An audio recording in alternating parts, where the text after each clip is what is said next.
The NBA draft is a few weeks away. It's coming up soon. And we now have, or I have, a new updated big board for the Detroit Pistons at 5. I've been changing a lot. It changed again. I'm going to tell you guys what changed with my board for the Detroit Pistons in today's episode of the Locked On Pistons podcast. You are Locked On Pistons, your daily Detroit Pistons podcast. Part of the Locked On Podcast Network, your team every day.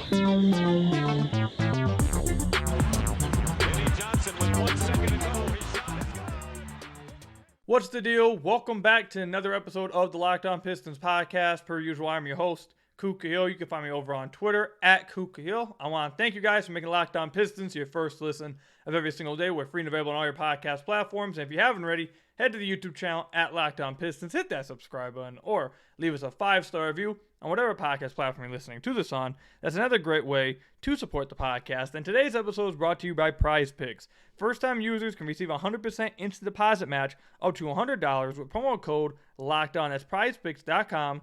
Use promo code LOCKEDON. Later on in the podcast, we'll talk about, is Jaden Ivey actually being underrated by the Pistons community? We're going to talk about that a little later. And also, there's just a little thought process and a little, I guess it's a rant of mine, I guess you guys will get later on, even later on in the podcast. The argument, I guess, will be, is 3 more than 2? And obviously it is, but you guys will see what I mean by that question a little bit later. But the NBA draft, first of all, the NBA Finals looks like it's about to get wrapped up by the time you guys listen to this tonight, Monday night. I think Denver's going to wrap it up. So the NBA Finals is going to be over with, and then the offseason will have officially started, and the NBA draft will literally be just 2 weeks away. It's moving so fast. I can't believe we're already almost to the draft. And last time we did, I did a big board for the podcast for the Pistons at 5. Not the overall draft board, but my board for the Pistons at 5. I believe it was like 2 weeks ago, 2.5 weeks ago I did it. And I told you guys in that episode that the prospects at 5 are so close within each other that everyone's probably going to have different answers. And I'm probably going to flip-flop as I watch more of a player, as I watch more of a prospect. And it's going to be, I'm really interested to see where I end up like the day before the draft. Because I really do think it's really close. And the more you watch each guy, I can see people switching up because they really are so close to each other. But I have a new big board.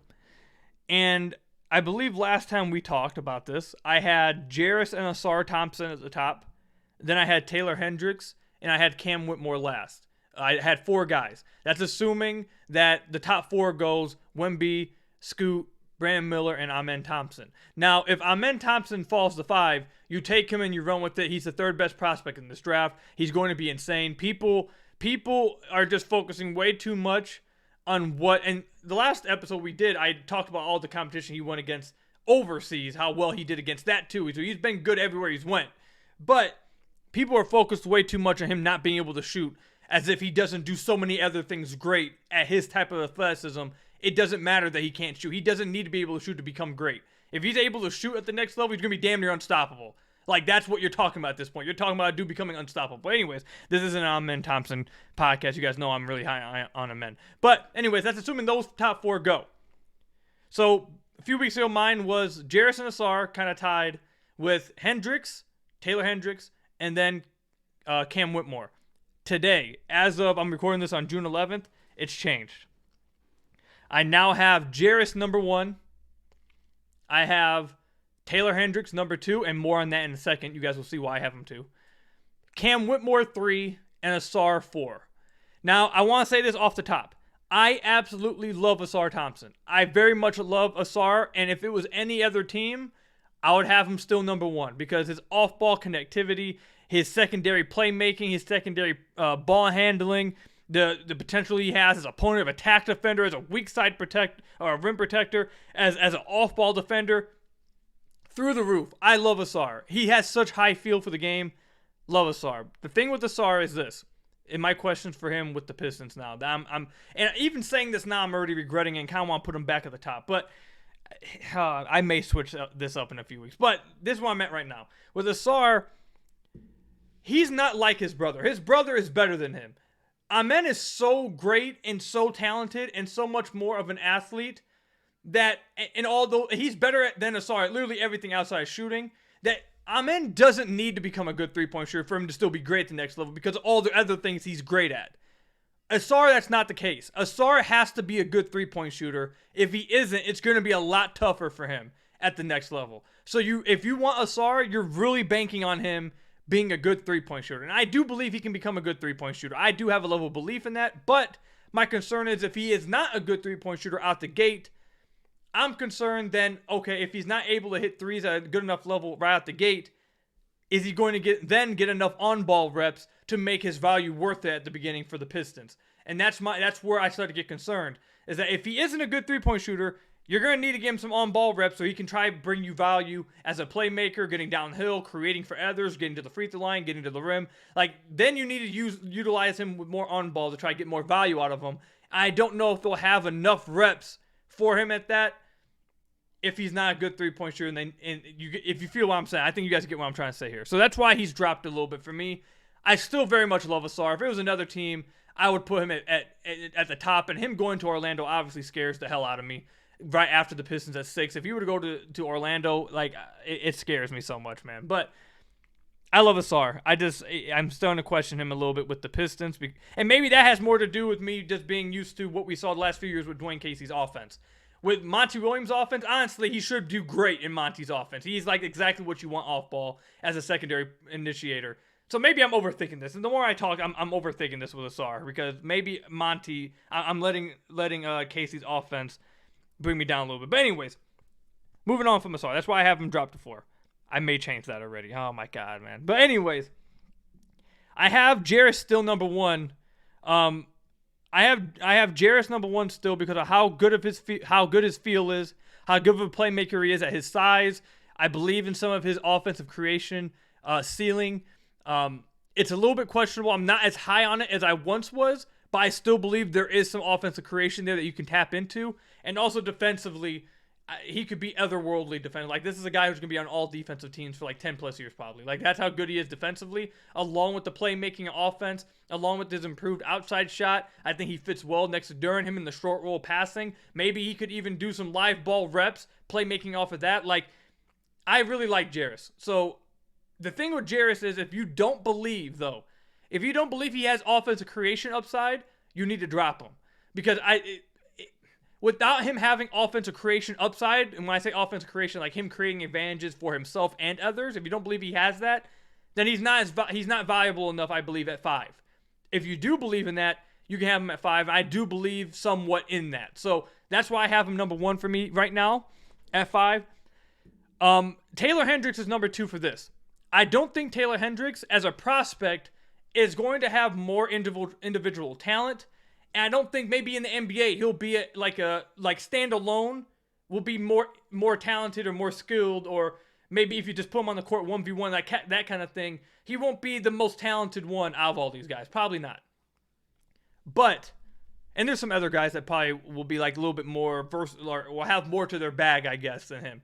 However, the role that he would fill, the role that he does fill, is so valuable in the NBA. I think he'd be so good at it to where he has a chance to be more impactful than every other player that we're going to name.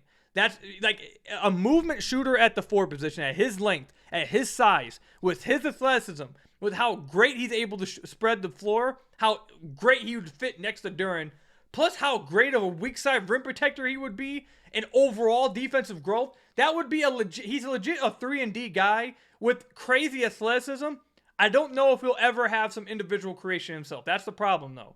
So, I really like Hendricks because I think he would thrive in that role, and maybe he would become more impactful just because of how good he would be in that role and how viable that role is. So, if I like Hendricks, if you want to draft Hendricks, you got to trade back, though. If you draft him at 5, you're probably reaching. You're not going to get enough value at 5. Now, if you don't care about pick value or whatever, then sure, I guess give him at 5. But if you want Hendricks, I'm in the belief that you trade back then and you draft him at like 7. I think he'll be there at 7. You draft him at 8 or something. You trade back, get some more assets, and then you take Hendricks. And honestly, that's probably the scenario I'm leaning most to because I really like Hendricks, and getting more assets along with Hendricks, who I think could become the most impactful guy at 5, I'd be cool with that. So I really like Hendricks. He's number 2. And Cam Whitmore, look, I'm not going to be as high on him as everyone else, and we're going a little long with this segment, so I want to wrap this up. But everyone else is going to like Cam Whitmore because of how explosive he is as an athlete, some of the potential scoring upside he has. This is the thing with Cam. I have the same concerns with Cam that you kind of have with Taylor Hendricks, is that I think at his best, like, people are comparing him to Miles Bridges. And Miles Bridges, and like that type of archetype is like a play finisher. A guy who's not tilting defenses himself, a guy who's not creating for himself. Like, he's a hell of an off-ball player, a freak of nature athlete, like that kind of thing. But he's not someone you're putting the ball in his hands and saying, hey, go create your own shot, go take us, like that kind of offensive player. I don't know if he has that. And I don't like his feel as a playmaker with the ball in his hands. I don't like his feel as a decision maker. I don't like his feel on ball IQ wise. Like, I don't like any of that with him. I don't think he's ever going to be a good playmaker. I don't think he's ever going to be a smart passer. Like, that's really concerning for me. And if he's just going to be a play finisher at that position, like, I'd rather just get Taylor Hendricks then. Like, I think Taylor Hendricks would be, I'd rather trade back and get Taylor Hendricks. I think him and his, and the importance of his role and the importance of finding the fit next to Duren is more important than that. But if you believe Cam Whitmore has that kind of offensive creation upside himself, and you don't believe that how bad of a playmaker he was in college, he can become a better playmaker, you think he'll be a better one. Like, if you believe that about Cam, I guess I could see why you have him high. I know Pistons fans love him, but the lack of playmaking, the lack of feel with the ball in his hands, the lack of decision making, and I'm also not the biggest believer in him as a solo creator himself. That's why I have him below some of the other guys, but that's where I'm at right now. Things could change. They're all really close. As I'm talking, man, I'm already starting to regret putting Ausar down, man, because I love Ausar Thompson. But that's where I'm at with it. What do you guys think? What's your guys' big board look like right now? And explain it to me in the comment section down below or over on Twitter at KukaHill. When we come back, is Jaden Ivey actually being underrated by the Pistons community? We'll talk about that when we come back. But first, I've got to tell you guys about one of our sponsors. This one, I've got to tell you guys a little bit about BetterHelp. This episode is brought to you by BetterHelp. Give online therapy a try at BetterHelp.com/LockedOnNBA and get on your way to being your best self. It's so easy to get caught up in what everyone else needs from you and never take a moment to think about what you need from yourself. But when we spend all of our time giving, it can leave us feeling stretched thin and burnt out.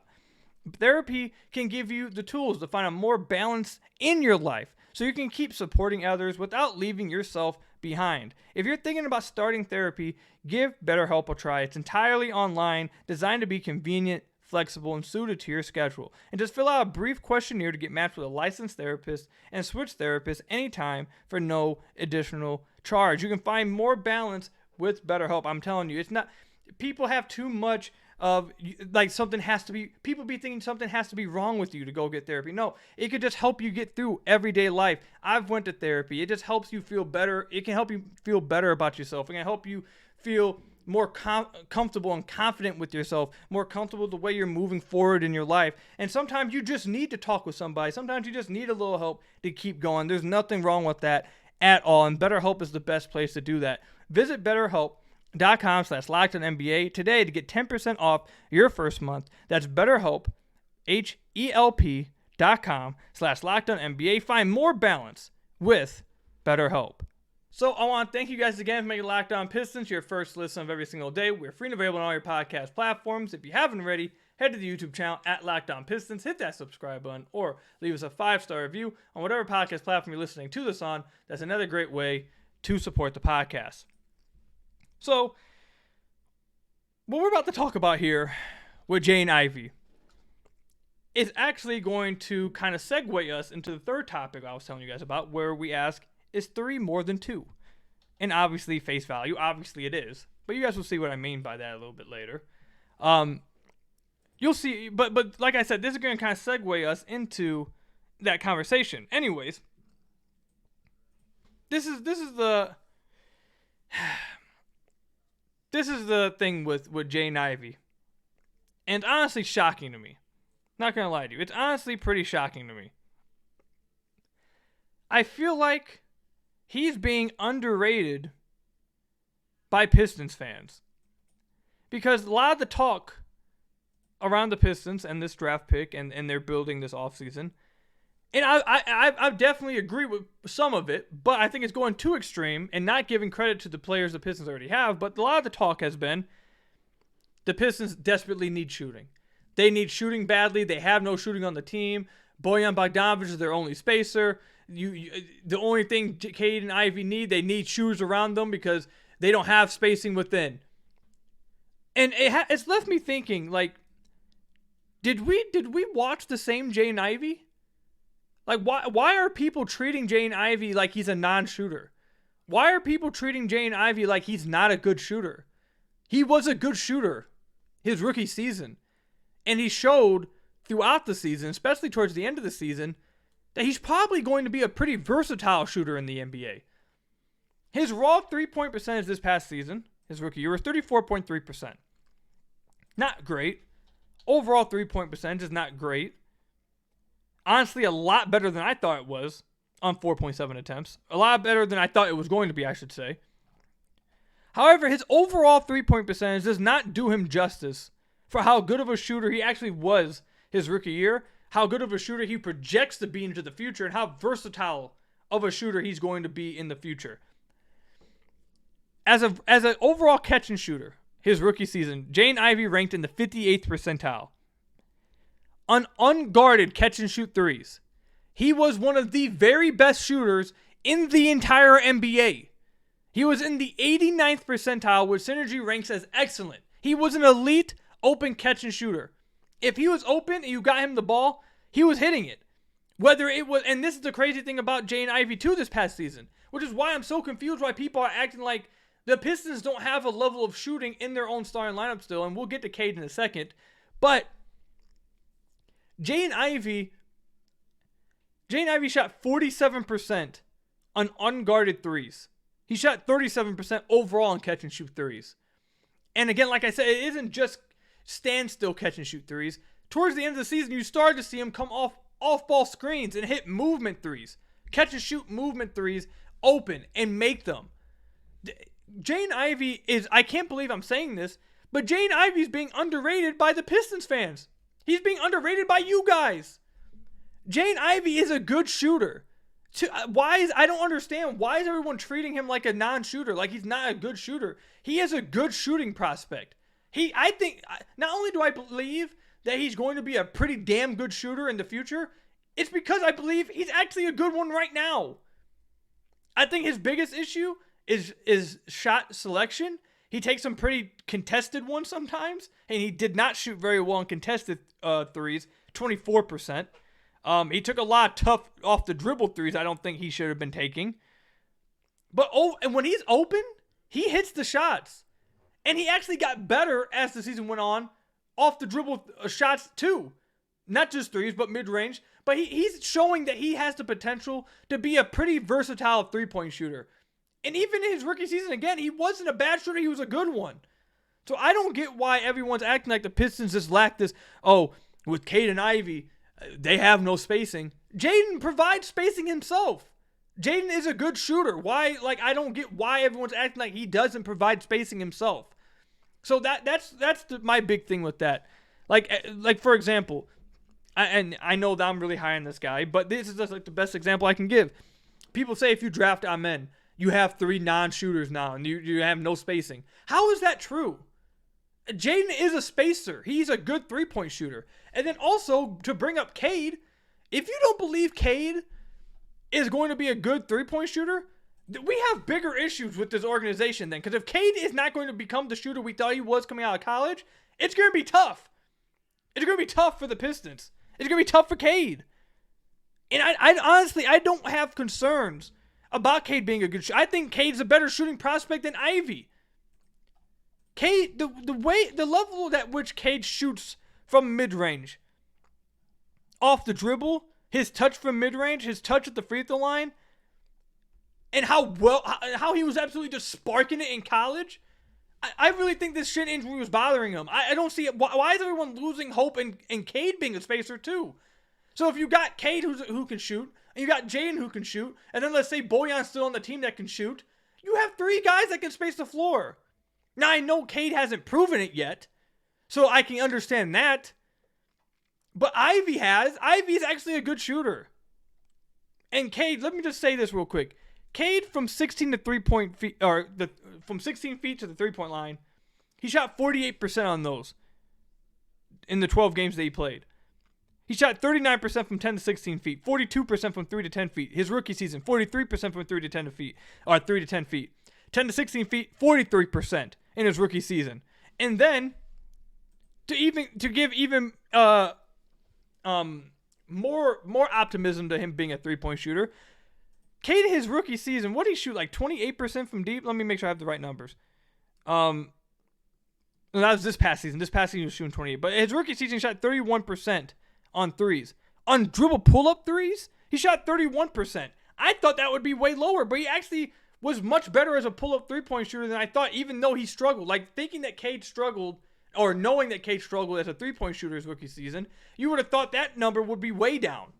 But it isn't. It's not all the way down. It needs to be much better, but it's actually better than I thought. But this isn't about Cade. If you don't believe Cade's a 3-point shooter in the future, then we got bigger problems. But I just want to stay with Jaden. The Pistons do need shooting. Like, I'm not saying they don't. They do need shooting. But the idea that they have no spacers in their core, when I think Cade's a good shooting prospect, and Jaden actually was a good shooter this past season, plus I think he can be better and more versatile, I just don't know why. Like, usually Pistons fans, usually you guys, I feel like maybe overrate some of the Piston players. But I actually think Jaden's getting underrated here. He's a damn good shooter. And I think he's going to be even better when moving forward. So, I don't know. Let me know. Maybe I'm off here. Maybe you guys actually do believe Jaden Ivey's a good shooter. You guys haven't said it. Or why do you, despite what I brought up, despite the numbers that he had this past season shooting-wise that I brought up, if you still believe he's not a good shooter, tell me why. Comment section down below or over on Twitter at Kuka Hill. When we come back, again, we're going to have a little rant session. And it's going to be centered around, is 3 more than 2? We'll find out when we come back. But first, I've got to tell you guys about one of our sponsors, PrizePicks. Every day of the NBA Finals, which could be wrapping up here soon, one PrizePicks user will win a chance at becoming a millionaire. One entry placed after 8 a.m. Eastern Time will be randomly selected each day. Whoever placed that entry will be given a 6-pick flex with the following payouts.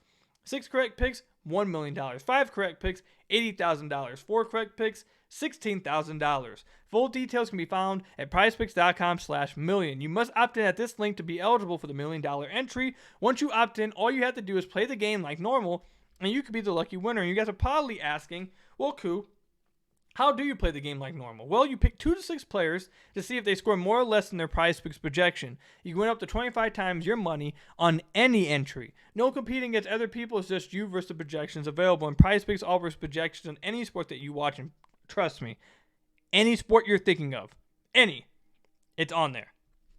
Entries can be made in 60 seconds or less. It's just that easy. Safe and fast withdrawals, currently operational in over 30 states and Canada.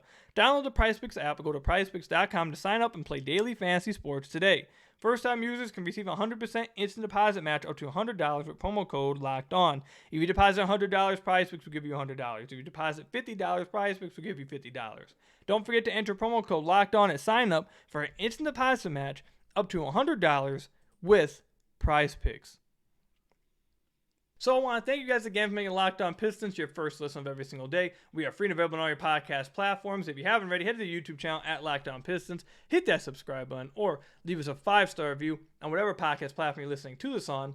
That's another great way to support the podcast. All right, so this is going to be a little bit of a rant here from me. And like I've said throughout the podcast, teasing it, it's going to be centered around the question of, is 3 more than 2? And obviously 3 is more than 2. Come on. Like, we all understand basic mathematics, okay? But the point of the question is, in basketball, is the 3-point shot worth more than the 2-point shot? Yes. The 3-point shot gets you more points than the 2-point shot. Is the 3-point shot much more valuable now than it was 10, 15 years ago? Heck, maybe even 6 years ago, 5 years ago. Yes. However, what people do not understand, those who just don't really understand what analytics are trying to say, those who don't really understand what analytics are and just think analytics means no mid-ranges, just shoot threes and nothing else. Like that, people who just think that's what analytics basically are telling teams. They are so off base, and I feel like a lot of that is at the core of some of the things I'm seeing in the Pistons community. The most efficient shot, the best shot in basketball is a layup. And what's a layup worth? 2 points. That's the most efficient and the most viable shot you can get in basketball is a layup. That's what every team wants. You want to know why every team wants layups? Why that is still, despite the fact that 3 is worth more than 2, why layups are the most efficient and the most viable shot in the NBA? For 2 reasons. 1, it should be the easiest shot, obviously. It's the easiest one to make. And 2, getting layups and getting to the rim then creates 3-point shots. JJ Redick just talked about this on his last podcast. He talked about it a little bit in depth, and I really liked what he had to say about it. But I'm saying that if you guys want to go check out his podcast, The Old Man and the Three, to see what he had to say about him being an NBA player and, you know, one of the best 3-point shooters ever, you know, all that stuff. If you guys want to hear it from him instead of me, since some of you guys may not trust me as much as him, go listen to him talk about it. But getting to the rim, how you generate threes, it's not just about shooting threes or having good 3-point shooters. You want to be able to generate good open threes. And the way you generate good open threes, and the way the teams you see in the NBA Finals, the Denver Nuggets, the Miami Heat, all the good 3-point shooting teams in the NBA, they generate their open threes. Maybe not, I mean, even Golden State does too, but Golden State obviously has the best shooter of all time and maybe the second best shooter of all time. They can just go get their own threes and they don't even need to be open. They can just shoot it and they'll probably make it. So without them, but even though obviously they depend a lot on dribble penetration too, of course. But the point is that all these teams who are great at 3-point shooting or you know, really prioritize 3-point shooting, it all comes from dribble penetration, being able to get to the rim and get layups, because then teams have to suck down and pass out, or teams have to suck down, then you can pass out for open threes. Which, why am I bringing this up? Why am I explaining this? The reason why I'm bringing this up and explaining this is because people seem to believe, and I'm not of this belief, people seem to believe that the most viable skill right now in the NBA is simply only being able to shoot. If you can just shoot, you're viable, and that's it. That's all you need to be able to do. You just need to be able to shoot the basketball. And I don't even believe shooting is the most viable skill in basketball. I don't believe that. I think shooting is incredibly viable. Obviously, it's number 2. But the number one thing that I think is the most viable with team building, the number one thing that I feel like teams would love to have, and the Pistons have the opportunity to have, that not many other teams do, is multiple guys who are capable of getting paint touches, being a paint touch themselves, getting to the rim, collapsing defenses, while also having the ability to finish, and also having the ability to generate open threes. People don't seem to understand, I feel like, that if you have 2 to 3 guys who are capable of being paint touches, are capable of getting to the rim, who are also good playmakers, that results in more threes. Because you have guys who are constantly requiring help defense, pulling the defense in, tilting the defense to them, and if they're great playmakers, they're going to be continually kicking the ball out to open shooters, finding the open man, because they're so lethal of drivers. They're so lethal as paint touches or paint touchers, and are so lethal as passers that there's only one way you can stop them, which is by helping. And even then, you're not stopping them, because then they're fighting open shooters. So if you believe, like we mentioned in the second segment, that Jaden Ivey is a good shooter, which he is, and I believe, if you believe Cade Cunningham is going to become a good shooter, which I believe he's going to be a good shooter. I believe he's going to be a good pull-up 3-point shooter. All of that. If you believe that, and you think the Pistons can get a 4 that can shoot, I think they're going to get that no matter what. Whether it's the draft or free agency, Cam Johnson, Jeremy Grant, whoever. They're going to get a 4 that can shoot. If you have that, and then the Pistons were to plug in at their 3 position a guy who's able to get to the rim consistently, a guy who is a constant paint touch like that and can finish at the rim, the Pistons will now have something that I don't know how many other teams in the NBA will be able to have, which is 3 guys, in Jaden Ivey, whoever that 3 is, who can get to the rim, shift defenses, has enough gravity as a driver to completely tilt the defense, and also be great driving kick passers and finding open guys, to where the Pistons will just be routinely over and over and over again. Drive, suck down, help, kick. Either open 3 or hard closeout, then that guy, drive, paint touch, kick to another guy. It's going to be constant, just open 3s, open shots, good offense routinely over and over and over, because not many teams in the NBA would have what the Pistons would have, which is 3 guys who can do that and create offense for themselves and others by constantly being in the paint, because in the paint and layups at the rim are still the most viable thing in basketball and still the thing you want to take away most in the NBA, which is open layups. And if the Pistons have 3 guys that can do that, not only does that create more rim pressure, not only does that create better shots at the rim, it also generates, say it with me everybody, open 3s. So that's why I believe the Pistons, and a lot of people who are following the Pistons and fans of the Pistons who are putting way too much emphasis on just 3-point shooting, need to understand that there's other valuable skill sets in the NBA and something that's more valuable than just 3-point shooting that you see across the NBA. Now, obviously, do you need shooting? Yes, the Pistons need shooting. I'm not saying they don't need shooting. But the idea that that's the only thing you need on a team and that there's no other way to build a team and that there's no other way to be, a really good offense outside of having 1 ball handler and 3-4 shooters around them, that's just not true. And the Pistons, I think, have a chance to be different and effective and cause defensive mismatches that I'm not sure any other team in the NBA would be able to say the Pistons can. I think the Pistons would be unique and tough to guard in the future if they went that route. But that's just my opinion. I know a lot of you guys are going to disagree with it. Let me know why in the comment section down below or over on Twitter at KukaHill. That's all I've got for you guys today. Thank you guys for tuning in to today's episode. Thank you guys for making Locked On Pistons your first listen every single day.